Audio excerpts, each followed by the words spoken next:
Bien, para hablarles de mi tema, primero tengo que hacer dos suposiciones.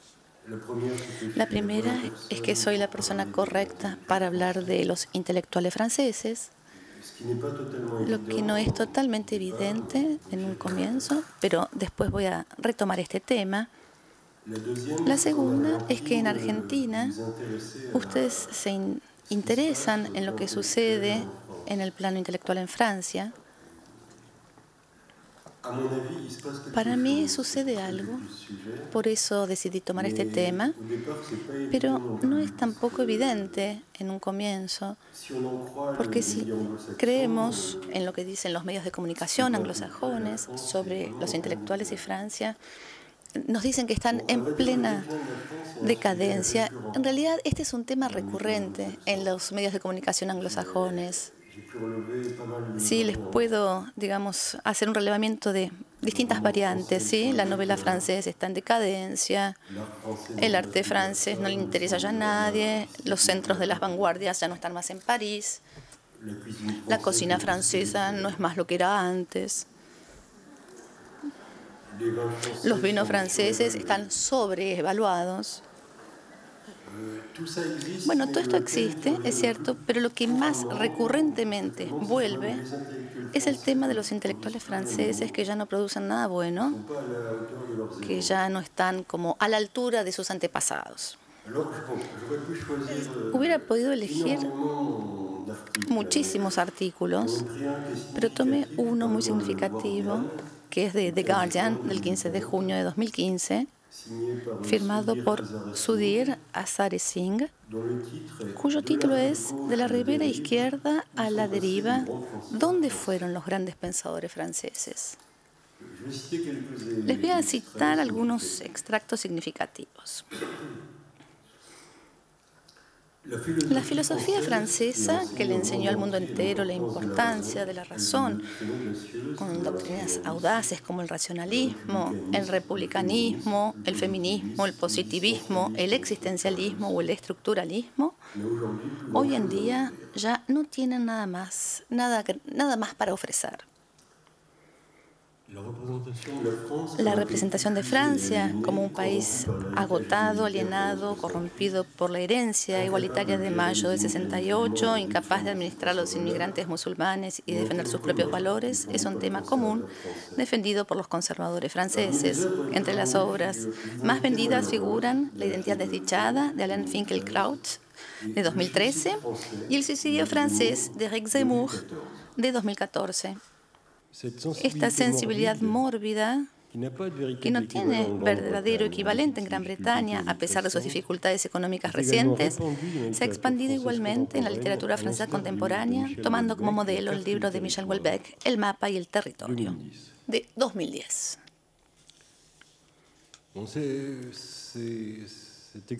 Estos extractos, sí, merecen varios comentarios. No podemos decir que la herencia de mayo del 68 sea especialmente igualitaria.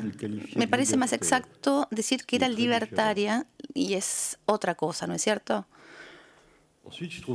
También me parece curioso que el editorialista de The Guardian cite el mapa y el territorio y no su misión, que ya había sido publicado en Francia 6 meses antes que el artículo, porque para mí su misión es mucho más significativo de lo que él llama sensibilidad mórbida.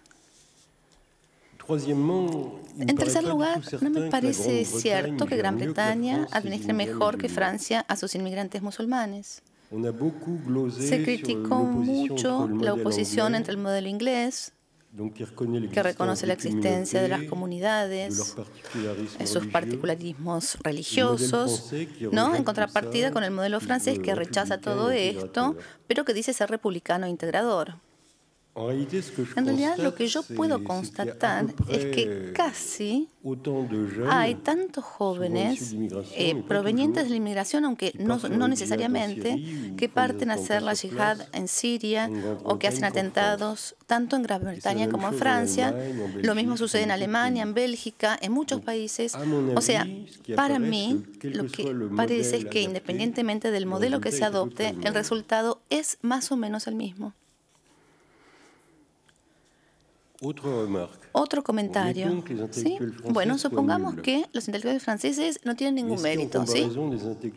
Pero ¿hay intelectuales anglosajones notorios, faros del pensamiento anglosajón? Y si la respuesta es positiva, ¿quiénes?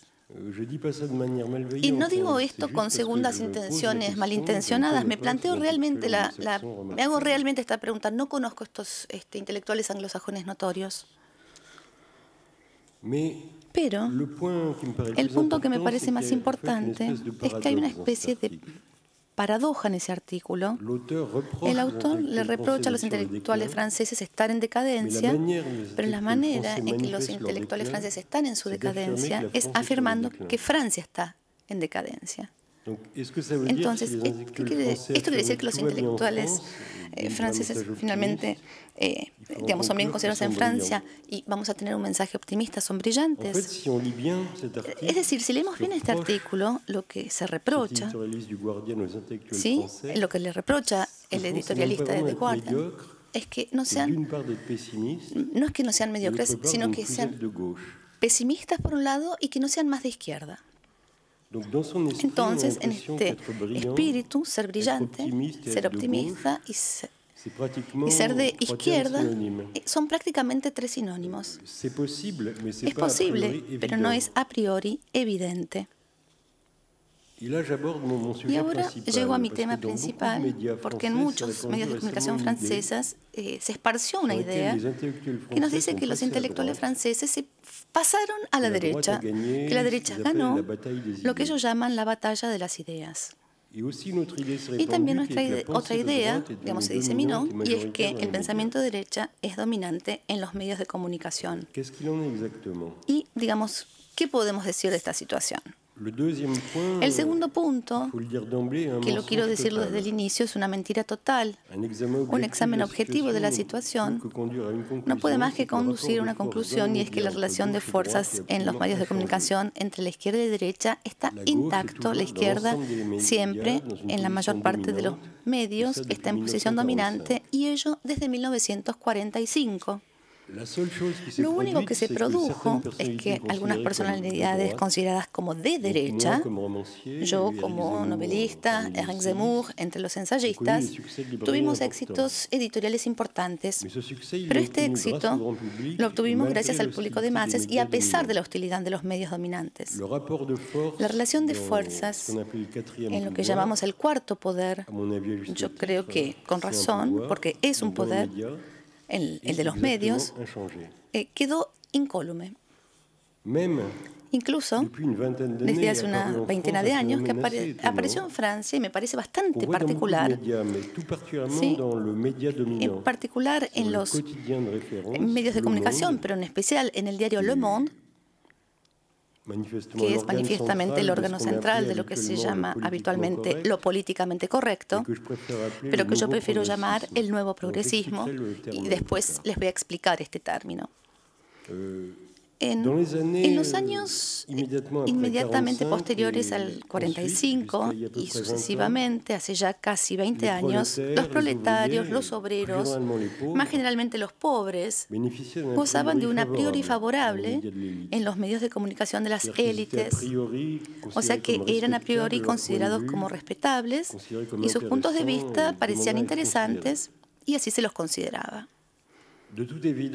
Evidentemente, esto tenía que ver con la dominación intelectual del Partido Comunista.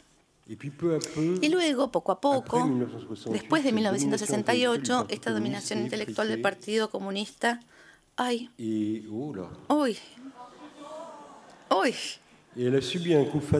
y sufrió un golpe letal con la publicación de Archipiélago Gulag en 1974.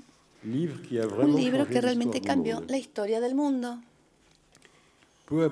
Poco a poco, con el declive del Partido Comunista, el respeto de los proletarios declinó.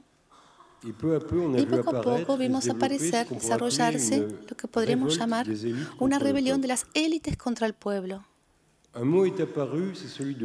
Apareció una palabra, populismo, para designar las opiniones populares, de las que había que desconfiar. Entonces la idea empezó a expresarse, primero prudentemente y luego de una manera más explícita, que el sufragio universal no era la panacea y que podía conducir a grandes aberraciones. Hubo un caso muy importante en Francia en 2005, un referéndum sobre un tratado europeo, el de Lisboa, que tuvo por resultado un no masivo de la población. Algunos años más tarde, el tratado fue adoptado, aún contrariamente a la decisión de la población, por el Parlamento. Fue una negación de democracia que hacía años que no se veía en Francia. Paralelamente, el lenguaje utilizado por las élites para hablar del pueblo cada vez se tornó más insultante. Vimos adjetivos como abyecto y nauseabundo para calificar a las ideas populistas y más generalmente todas las ideas hostiles a lo políticamente correcto o al nuevo progresismo. Nauseabundo quiere decir exactamente en francés que huele mal. Entonces entiendo que es muy difícil, ¿no?, ser más explícito para insultar, ¿no es cierto?, desde las élites al pueblo y decirles huelen mal. Y este tono injurioso tiene una gran impronta en Francia, pero que no es específico igual de Francia. Y vimos recientemente, cuando se dio el referéndum en Gran Bretaña por el Brexit, o sea que, digamos, quedó sellado con la salida de Europa, de Gran Bretaña, y los calificativos que se emplearon para calificar a los partidarios del Brexit eran también de un tenor sorprendente. Se les decía viejos, pobres, poco instruidos y estúpidos. Después del referéndum, también se sugirió volver a hacerlo porque se decía que el pueblo había votado mal. Lo que no hubiese sido un sí, porque también esto sucedió en Irlanda en 2005, cuando los irlandeses también rechazaron el Tratado de Lisboa. Y ese mismo tratado, que los franceses habían rechazado también, el gobierno francés prudentemente prefirió olvidar el referéndum y pasar por un voto del Parlamento. Todo esto para situarlos y decirles que entre la población y las élites, la palabra incomprensión es muy poca cosa, me parece. ¿Sí? Creo que directamente tenemos que hablar de odio. Y esta misma palabra odio utilizaría para calificar mi relación con diferentes diarios, especialmente con Le Monde.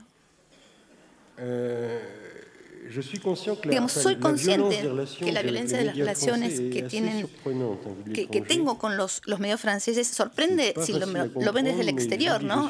No es fácil de entender, pero soy un ejemplo extremo, aunque no soy el único caso. La violencia del debate público en Francia, que es simplemente una casa de brujas, no ha dejado de aumentar. El nivel de insultos no ha dejado de aumentar.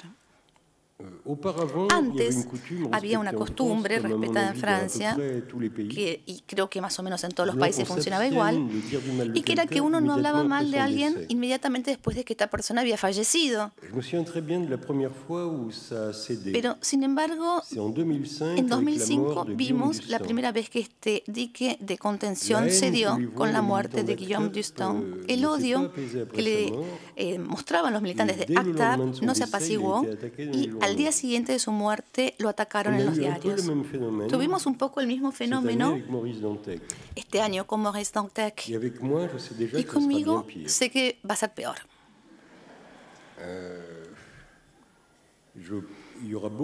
Va a haber muchos periodistas franceses que van a alegrarse sinceramente con mi muerte.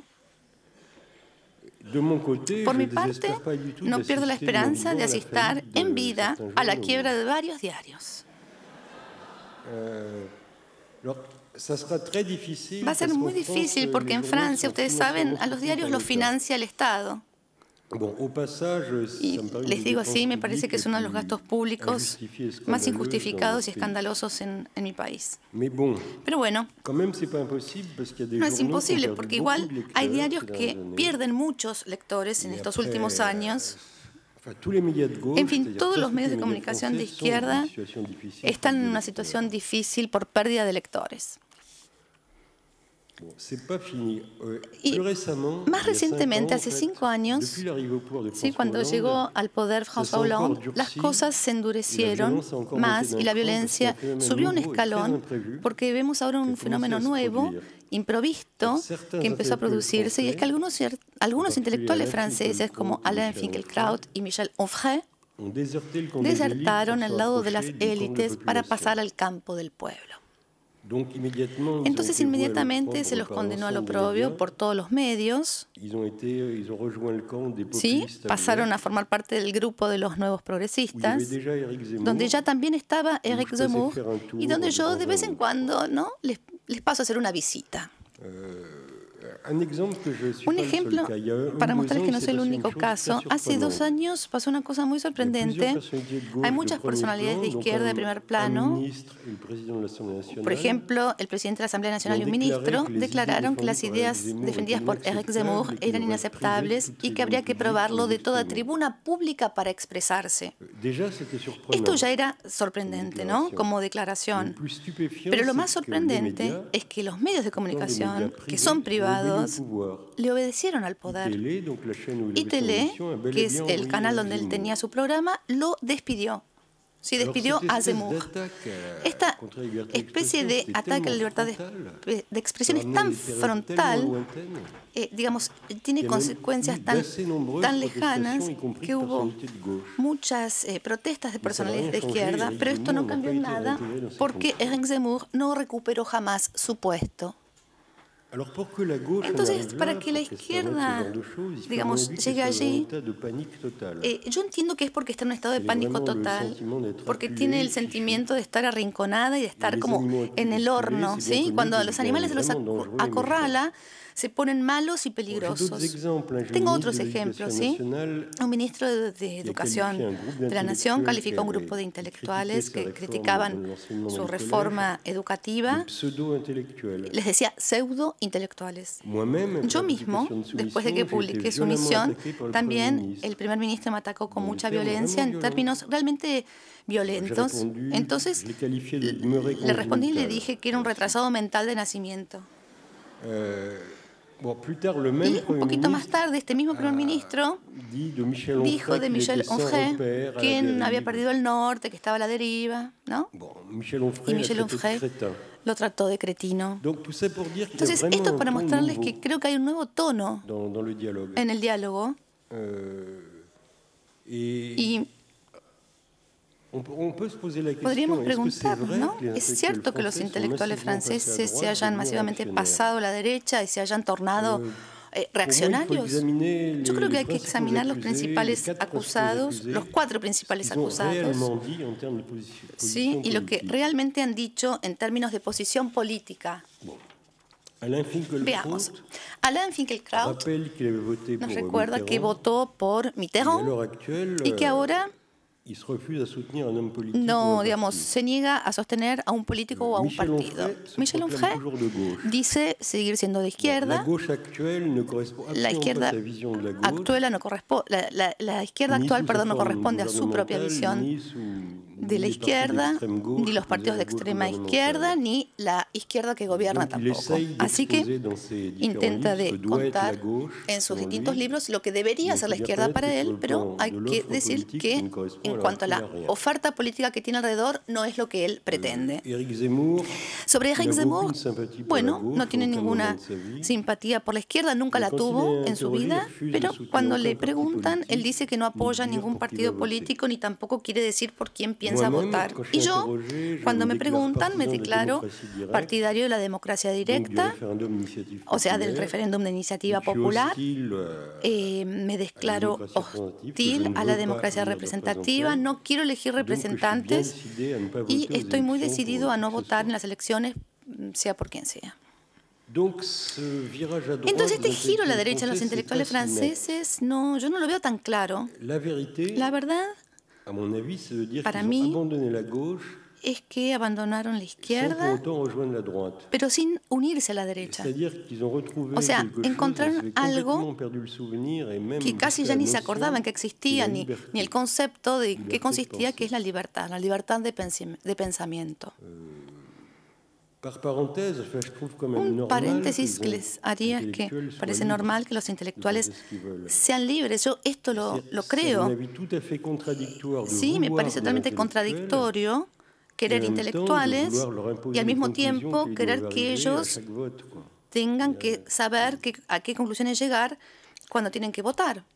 Entonces, esta libertad que hemos vuelto a encontrar para entenderla, creo que tendríamos que hacer un paseo por la historia, por lo menos irnos a 1945, porque la Segunda Guerra Mundial desacreditó mucho a los intelectuales de derecha. Para ser honesto, creo que es injusto, porque una parte de estos intelectuales no solo no colaboró, sino que también resistió. Podrían, sí, haberse visto atraídos por un régimen autoritario. El patriotismo francés igual fue más fuerte en muchos de ellos.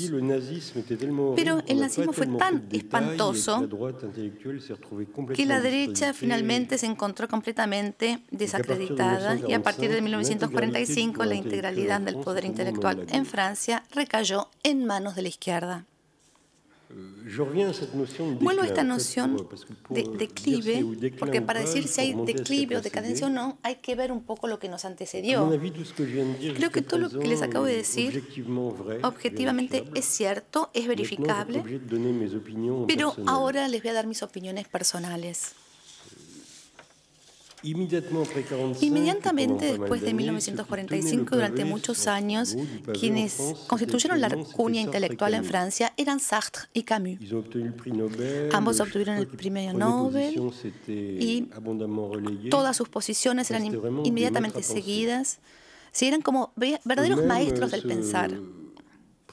Ellos mismos decían ser filósofos, ¿sí? Ante todo filósofos, escribían, bueno, también novelas, pero digamos, su gran título de gloria era que eran filósofos.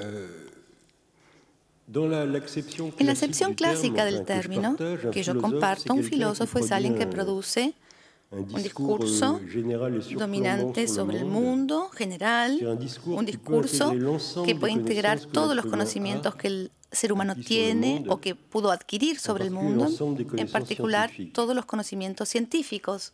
Para mí, nadie puede pretender ser filósofo si no adquirió una comprensión general, no hablo de ser especialista, sino una comprensión clara y coordinada de lo que es el conocimiento humano o de los conocimientos humanos, ¿no? Descartes, Pascal, Spinoza, Leibniz, Hume, Locke, Kant tenían un buen conocimiento de la ciencia de su tiempo. Incluso yo diría que a veces contribuyeron para mejorarla, en especial Pascal y Leibniz. Lo que a mí me llama la atención en Sartre y Camus es su extraordinaria ignorancia en materia científica. El siglo XX es un siglo científico brillante, tan brillante como el XIX. Vio la teoría de la relatividad, la mecánica cuántica, el descubrimiento del código genético, muchísimas cosas. Y todo esto, ¿sí? Digamos, ¿qué huella de esto encontramos en Sartre y en Camus? Ninguna. Hacen exactamente como si esto no existiera. Parece que ni se enteraron de que esto existe o de que esto existió.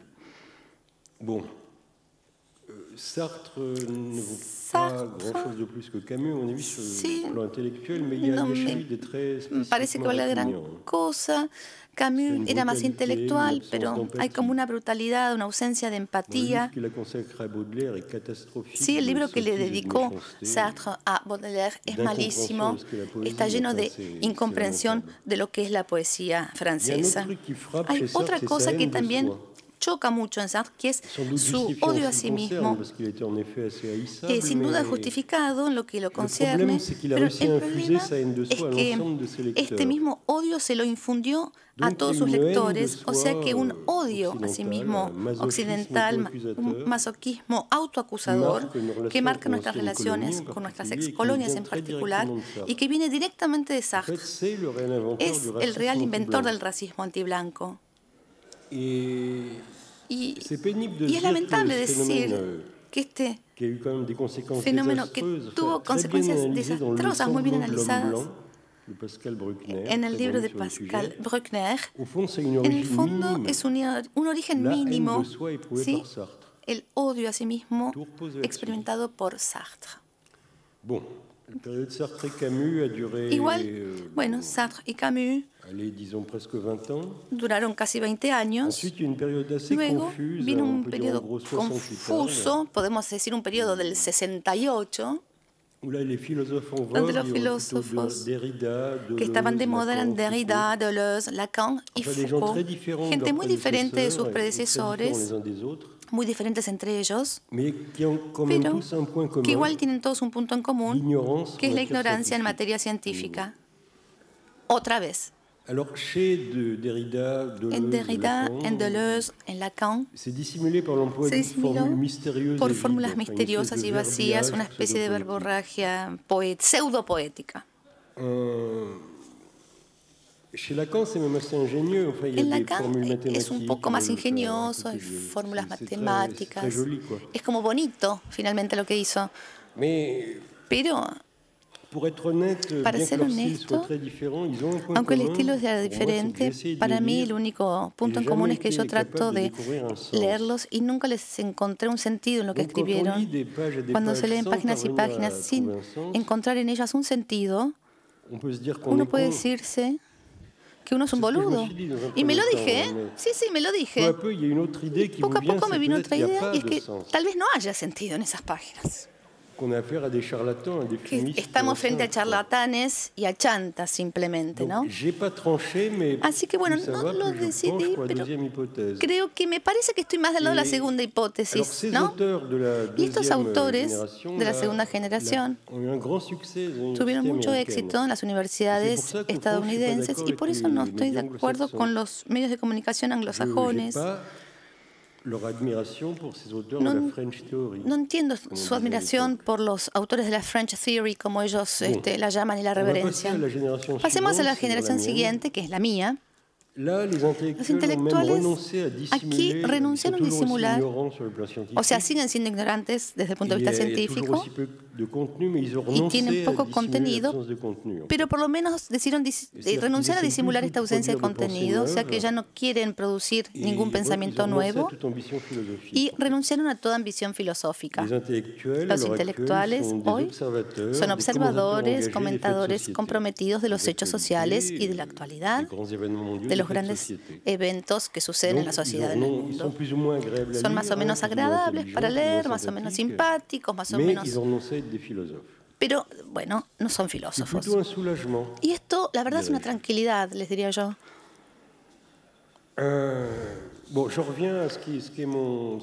Vuelvo a mi tema, ¿no?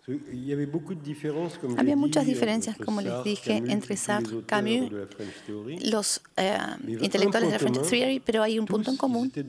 Todos eran de izquierda. Uniformemente. Era una época en la que no se podía ni imaginar que un intelectual fuera algo que no fuera de izquierda. La historia de cómo los intelectuales se fueron a la izquierda es un poco confusa. No hay un fin brutal. Lo que es brutal es cómo cayó el comunismo, ¿sí?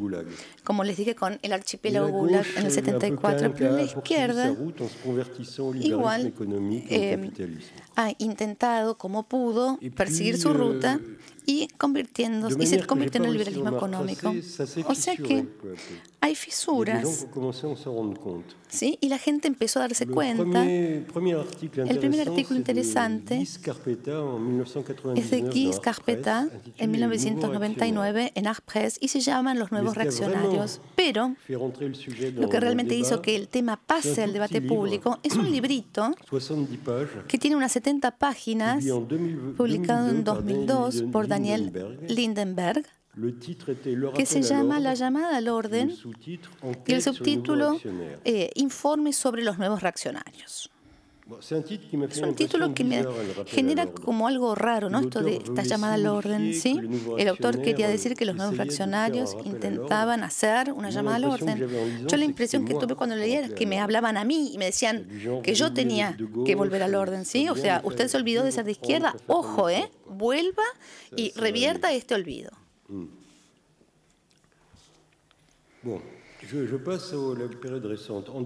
En 2016, este libro fue reeditado con un epílogo inédito del autor. En la tapa hay una banda roja que dice el ensayo premonitorio, y les voy a leer un pequeño extracto del epílogo que dice lo siguiente: una increíble balacea recibió en 2002 la aparición de lo que algunos llamaban con desprecio este panfleto. El agua pasó bajo los puentes. Las hipótesis que yo había lanzado en este escepticismo general son hoy fecundas.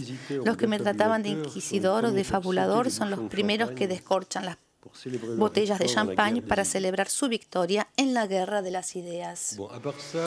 Aparte de esto, hace una actualización de la lista de los nuevos reaccionarios, agrega esencialmente a Éric Zemmour y dice dos cosas en este epílogo. Una cosa que encuentro exacta y la otra que encuentro falsa.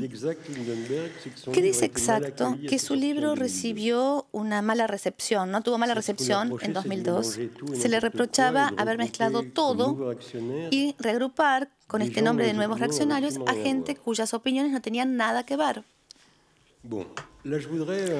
Y quisiera tomar un poquito su defensa, porque es cierto que mezcla gente cuyos pensamientos no tienen nada que ver. Pero si los nuevos reaccionarios son tan diferentes, sí, que no tienen nada en común, es porque sus opuestos, los que llamo en realidad los nuevos progresistas, están definidos de una manera mucho más precisa, más restrictiva y más exigente de lo que alguna vez han sido definidos. ¿Sí? En el libro de Lindenberg, por primera vez, por ejemplo, se puede ser reaccionario no porque uno es de derecha, sino porque uno es demasiado de izquierda. Un comunista o cualquier persona que considera que la economía de mercado no es el fin último de la historia es un reaccionario. Un soberanista o toda persona que se hostile a la dilución de Francia en un espacio federal europeo es un reaccionario. Alguien que defiende el uso de la lengua francesa en Francia o de toda lengua nacional en su país, o que es hostil a la utilización universal del inglés, es un reaccionario. Alguien que desconfía de la democracia parlamentaria y del sistema de los partidos, que no considera que es el fin último de la organización política y que estaría buenísimo que la población tenga la palabra, es un reaccionario. Alguien que no se entusiasma por Internet o por los teléfonos inteligentes es un reaccionario. Alguien que no se entusiasma por los esparcimientos, el turismo organizado, la cultura de masas, es un reaccionario. O sea, en el fondo, el concepto de progresismo de Lindenberg es totalmente nueva, novedosa, y esto hace que sea una innovación buena, y no es su naturaleza, sino su carácter innovador en sí mismo. O sea que la creencia progresista de Lindenberg tiene dos puntos. Vivimos una época superior a la que nos precedió, y dos, toda innovación, sea cual fuere, la encontramos aún mejor. Y hay que integrar esto, no es nada fácil, es importante. Entonces, ¿qué es lo falso? ¿Sí? En su epílogo es que declara que las personas que habían acusado a los nuevos reaccionarios se defendieron y protestaron diciendo no somos reaccionarios. Cuando era exactamente lo contrario de lo que se producía, me acuerdo muy bien, fui uno de los principales acusados.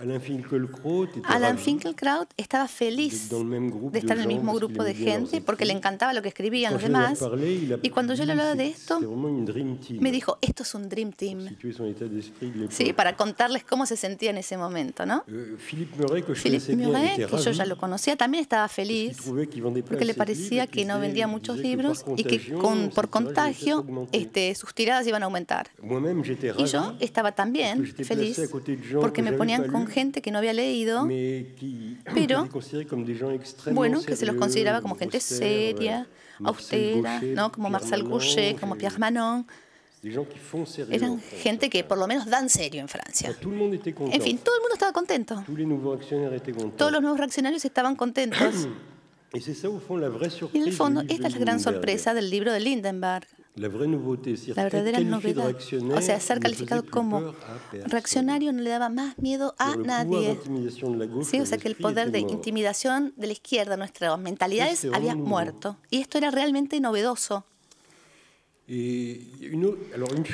Una cosa muy curiosa, sí, que tiene que ver en por qué elegí este tema, es que los nuevos reaccionarios, los más frecuentemente citados en el libro de Lindenberg, no eran intelectuales propiamente dicho, sino que eran Maurice Dantec, Philippe Morey y yo. Sí, que tengo el mayor número de citas en su libro. Maurice Dantec y Philippe Morey no me parecen que sean muy conocidos en Argentina, no me importa, voy a hablar de ellos porque la elección de Lindenberg me parece excelente. Las ideas de Morey y de Dantec merecen ser conocidas mucho más que las de los intelectuales oficiales y mucho más, diría yo, que las mías. Y no es modestia, yo sé lo que valgo, nunca fui modesto, estoy en contra de la modestia. Es objetividad, ¿sí? Desde el estricto punto de vista, las ideas los creo superiores. Y para ubicar bien a Francia, en Francia, un intelectual sociológicamente es algo bastante bien definido. Primero hay que haber hecho los estudios correctos en la Escuela Normal Superior, pero por lo menos una tesis de doctorado en literatura o en ciencias humanas. También hay que publicar ensayos, o mucho mejor, dirigir una colección con ensayos. Y si es una editorial importante, muchísimo mejor. La que publica, hay que ocupar un puesto de dirección en alguna revista científica, ¿sí? Consagrada al debate intelectual. Hay 5 o 6 que valen la pena. Y también hay que firmar en los 3 principales diarios, en las páginas donde hay debates de ideas, ¿no? Hay que firmar notas. Eso es un intelectual. Y ni Dantec, ni Morey, ni yo tenemos ninguna de estas características. O sea, somos el micromedio sociológico escritor. Y hay muy poco contacto. Sí, antes del libro de Lindenberg, yo físicamente nunca me había topado con un intelectual. En cambio, sí, conocía a Dantec y a Morey. Sí, vamos a los... Sí. En el fondo, gracias a Lindenberg, les puedo hablar de los intelectuales hoy. Me hizo una especie de compañía intelectual. Me los acercó, digamos. Y voy a intentar resumir, porque estos 3 escritores, yo también, los 3 supuestos neoreaccionarios principales, ¿sí? No sabemos si piensan claramente y vamos a ver qué imaginan para el futuro, porque a veces me consideran como una especie de profeta, cuando en realidad mis cualidades de profeta son mucho menos importantes que las de los otros 2. Y me pregunté, ¿qué pudo ser una ilusión? ¿No? Es que a veces hubo coincidencia entre la salida de mis libros, la publicación y eventos dramáticos. Sumisión se publicó en Francia el mismo día que fueron los atentados de Charlie Hebdo. Menos conocido, di una entrevista en el New York Times sobre plataforma. El periodista me decía que yo exageraba sobre el peligro islamista y cuando salió la entrevista salió en un número del New York Times el 11 de septiembre. ¿Sí? Parece como que Dios, el destino o algo, ¿no? Jugaran mi destino con mis libros. Pero son como coincidencias del destino. ¿Pero qué profeticé en realidad en mis libros? Si hacemos una síntesis, uno de los temas de varios de mis libros es el advenimiento del transhumanismo. Que esto comienza a producirse lentamente, muy lentamente. Es posible que se acelere, pero por el momento no es lo que sucede. Y soy un profeta, digamos, del mediano plazo, si quieren. En su misión, sí, predije la toma del poder en Occidente por un Islam moderado y que Occidente iba a preferir someterse abdicando sus valores porque le convenía más. Bueno, hoy no se puede decir que en Europa haya un Islam moderado que es el que se esté manifestando. Por el momento, creo que fui un muy mal profeta, me parece. Y para ser completo, sí, hay algunos pequeños signos que empiezan a aparecer. Primero, como en mi libro, hay un gran servilismo de las universidades occidentales, en particular francesas, porque aceptan fácilmente concesiones cuando hay un poquito de financiación importante que proviene de las monarquías del Golfo. Pero esto sí mostraría una cierta aptitud natural de los franceses para la colaboración que lamentablemente perdura. En segundo lugar, es cierto que en muchos barrios las jovencitas, para que haya paz, renunciaron a vestirse de manera sexy o provocadora. Respecto de mi adolescencia, si esto es cierto, sí, hoy las chicas se visten de manera menos sexy. Saber si esto es o no algo bueno es una pregunta un poco ambigua para mí. Creo que leyendo mis libros podríamos tener alguna conclusión radicalmente opuesta. ¿Sí? En fin, estas son mis grandes profecías. Pero ahora veamos Maurice Dantec. ¿Qué profetizó Dantec? Primero, un punto común conmigo, ¿sí? El transhumanismo. Él, digamos, interesaba más en la hibridación mental hombre-máquina y yo en la genética, ¿sí? En la manipulación genética. Y aquí, mismo veredicto, que para mí esto empieza a producirse lentamente. Pero otra cosa es la profecía, realmente fulgurante, porque fue el primero en todo el mundo en verla, profetizó la reaparición del yihadismo, es decir, de un Islam conquistador, violento, que tiene un plan de conquista mundial y que hace guerras civiles y atentados en cualquier lugar del planeta. Y lo que ¿qué le permitió llegar a esta conclusión sorprendente? Creo que él fue a Bosnia durante la guerra en Bosnia, personalmente, y Bosnia fue uno de los primeros terrenos de entrenamiento del yihadismo internacional. Entonces, Dantec estuvo en Bosnia, comprendió lo que sucedió allí y creo que fue el único que lo entendió. Pero lo más fascinante es la posición que tomó luego.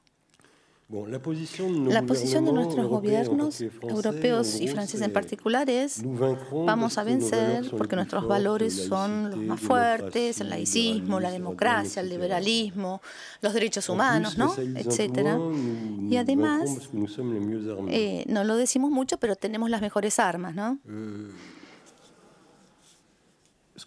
Y lo que Dantec dice, en realidad es otra cosa. Creo que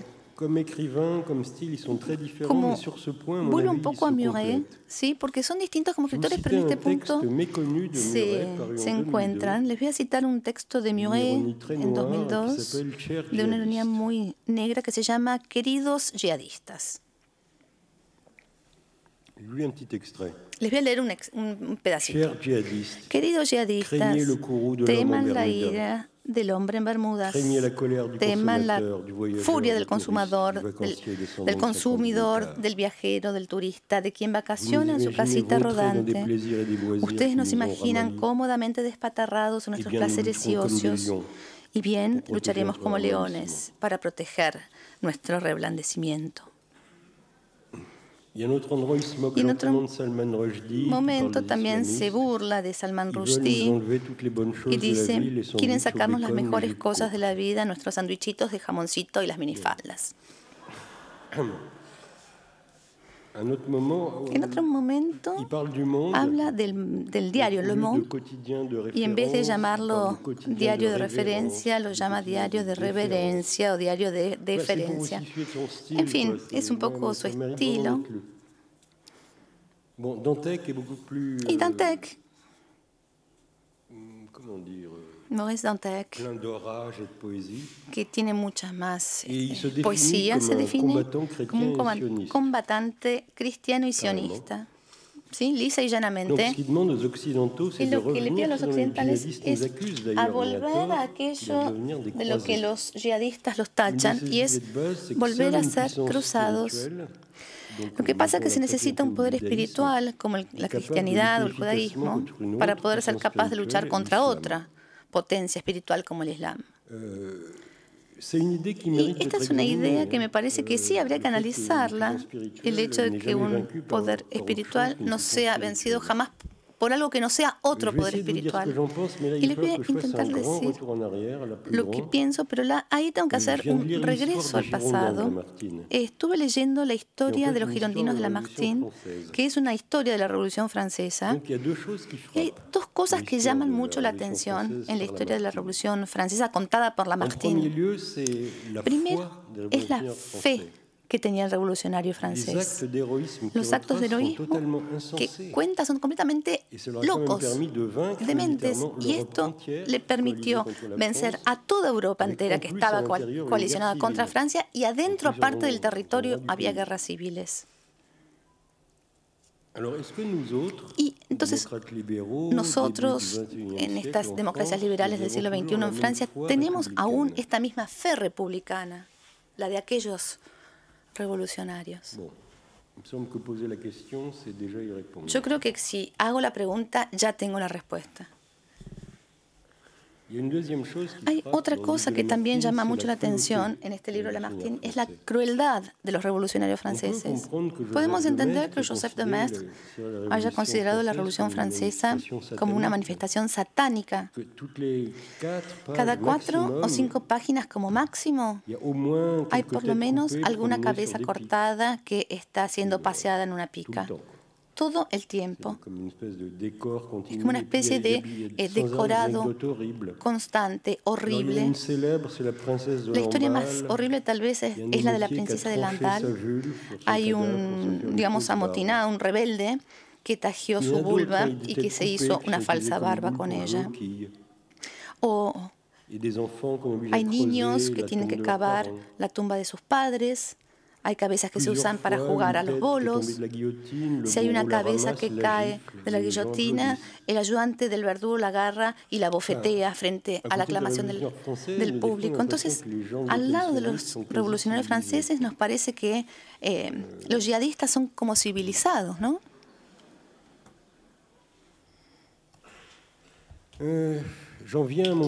Vuelvo entonces a mi punto de vista, que es una duda pascaliana, un poco siniestra, y paradójicamente nos puede dar un poco de esperanza. La idea normal, aceptada, ¿no?, es que el ser humano puede ser capaz de heroísmo y de crueldades porque está animado, está motivado por una fe, en la mayor parte de los casos religiosa, y a veces revolucionaria en el sentido político del término. ¿Qué hubiera dicho Pascal? Es que el ser humano a veces, digamos, está embriagado por la violencia, la crueldad y la matanza, y que toma cualquier fe, cualquier causa, a menudo religiosa, que le pueda dar una justificación a sus actos, ¿sí?, para legitimarlo y para hacerlo bueno. Entonces, la masacre se extiende y la violencia se expande en el país. Dura durante un tiempo y luego, de golpe, termina. Es uno de los pasajes más misteriosos del libro de Lamartine, porque el terror en Francia finaliza muy rápidamente, porque de golpe la gente es como que se cansa de la sangre y de la matanza. Nunca escuché una sola explicación válida, pero de golpe desaparece, la gente se reblandece, deja de ser cruel, deja de ser heroico, y es posible que así termine también el Estado Islámico, sin razón.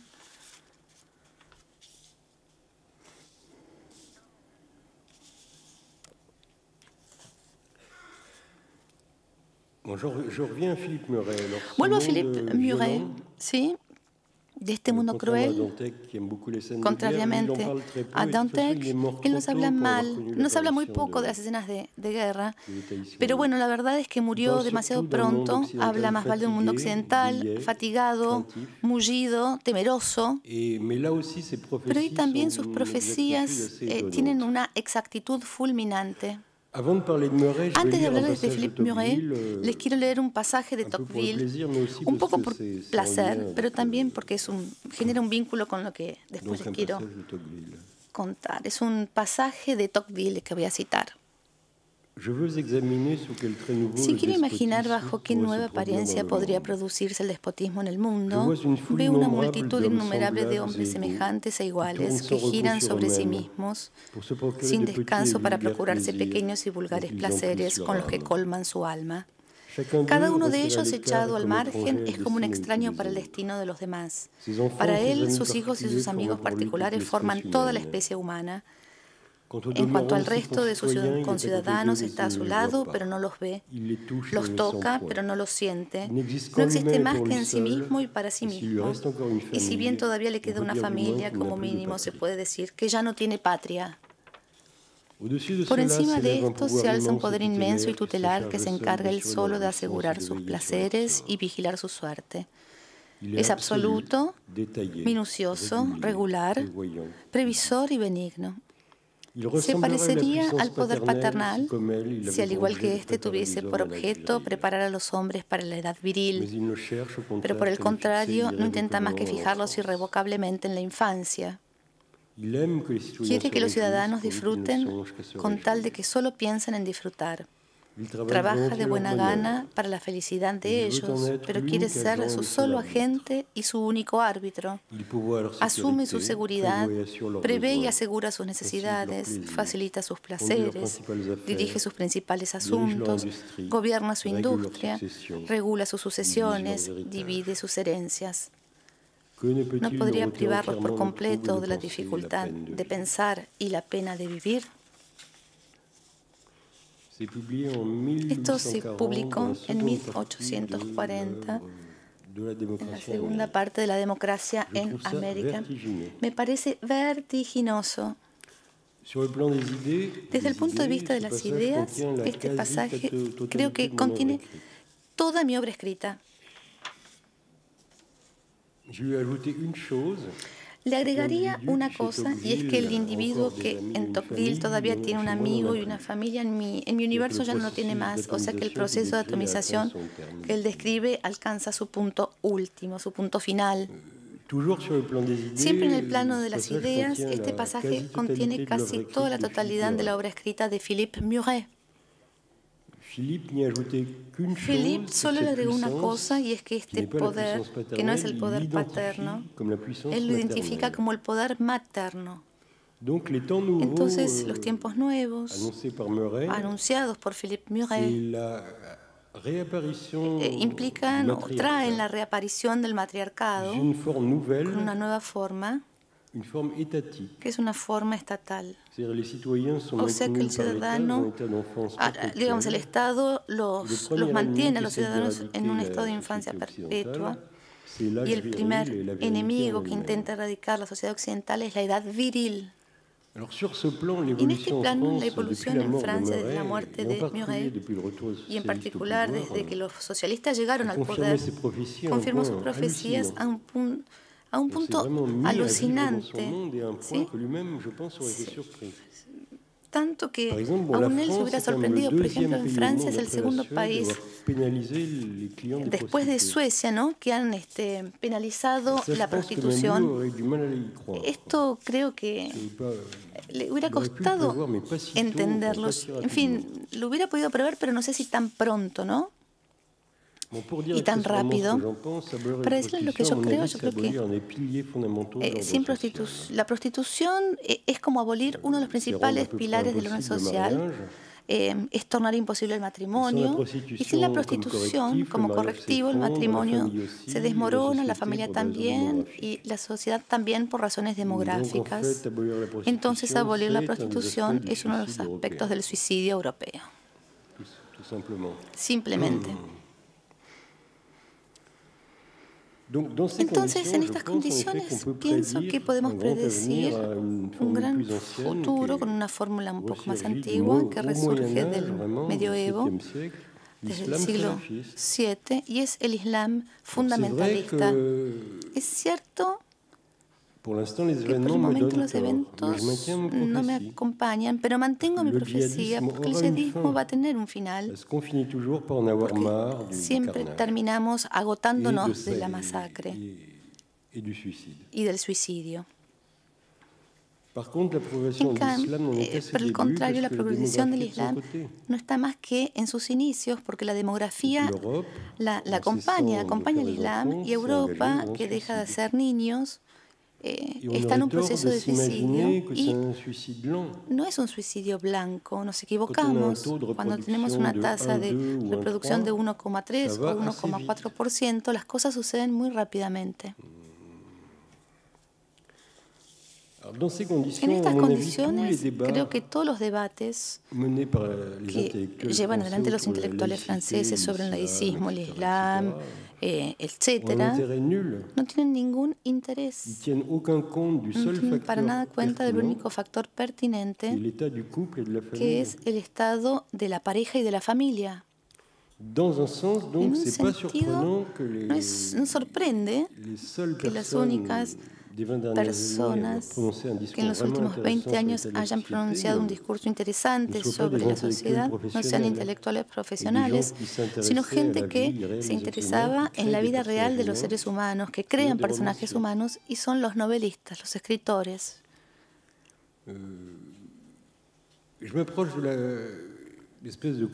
Estoy cerca de llegar a una conclusión sobre el estado de los intelectuales franceses a inicios del siglo XXI. Salimos de un periodo extraño, absolutamente normal, que duró como unos 20 años más o menos, en el que las ideas más interesantes emitidas en Francia no fueron emitidas por intelectuales profesionales, sino por escritores. Entre estos intelectuales profesionales no veo a nadie que haya dicho cosas tan interesantes sobre las mutaciones tecnológicas, los cambios tecnológicos, sobre la manera en que se fusionan hombre y máquina, no más que Maurice Dantec.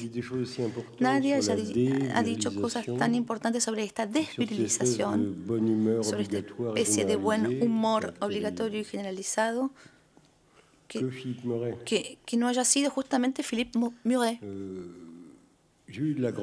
Tuve la gran suerte de conocer personalmente y bien a Philippe Muret y a Maurice Dantec, de haber tenido un acceso inmediato a sus pensamientos, donde se formaban. Hoy ambos están fallecidos. Muret desde hace ya algunos años y Dantec en junio, y la verdad es que ya no tengo nada más para decir. Esto no quiere decir que estoy finiquitado, porque las ideas están esencialmente en una novela. Uno de mis novelistas preferidos, en quien las ideas juegan un papel muy importante, Dostoyevsky, no podemos decir que los hermanos Karamazov le aporten algo en el plano de las ideas respecto de los poseídos. Podría decirles incluso que todas las ideas de Dostoyevsky están en Crimen y Castigo. Y sin embargo, la mayor parte de los jueces creen que Los hermanos Karamazov es como la cumbre de la obra de Dostoyevsky. Personalmente, yo, tengo una pequeña preferencia por Los poseídos, tal vez me equivoco, no es el debate de hoy tampoco, pero me parece que no tiene que ver mucho con mi edad, que yo en mis próximas producciones tenga ideas nuevas para expresar. Hoy tenemos una situación extraña porque mis únicos verdaderos interlocutores están muertos. Quedan en Francia escritores talentosos, intelectuales estimables. A veces me pregunto por qué todavía yo sigo vivo. ¿Es un tema de talento literario? Sí, por supuesto. Esto incide mucho. Pero tenían, digamos, más talento que otros, pero esto no sé si es el núcleo, el corazón mismo del problema. Tal vez el corazón mismo es que ni Muret ni Dantec escribían sin tener cuenta de las conveniencias y de las consecuencias. Si les importaba un bledo ponerse en contra de un diario, aceptaban encontrarse totalmente solos, escribían simplemente para los lectores, para sus lectores y nunca para el ambiente. Yo creo que eran hombres libres. Por lo tanto, eran hombres libres. Y lo que sorprende es que su libertad fue liberadora. Gracias a ellos, los intelectuales franceses están en una situación tan nueva que ni siquiera han podido tomar conciencia de ellos. Son libres.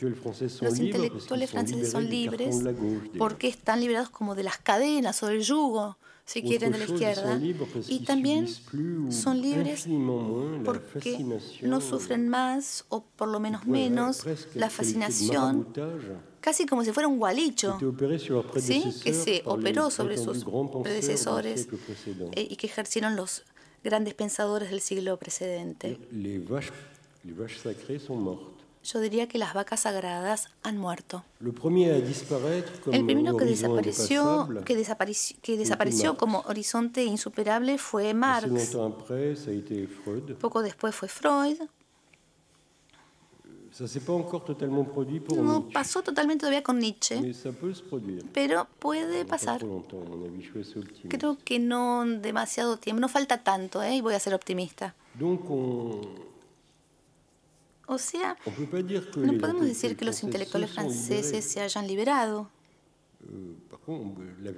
La verdad es que nosotros los hemos liberado. Y sí, me siento orgulloso de haber estado junto a Muret y junto a Dantec y de haber, digamos, colaborado a ello. Ninguno de nosotros creo que podamos ser llamados como grandes pensadores, pero creo que sí colaboramos para liberar el pensamiento.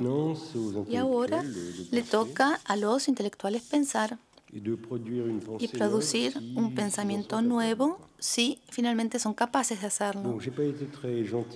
No fui muy gentil con los intelectuales franceses recientemente, pero no es demasiado grave porque Francia es un país viejo, realmente viejo, ¿sí? 70 años, 100 años de apoltronamiento intelectual, ¿no? 100, 70, no es tan grave.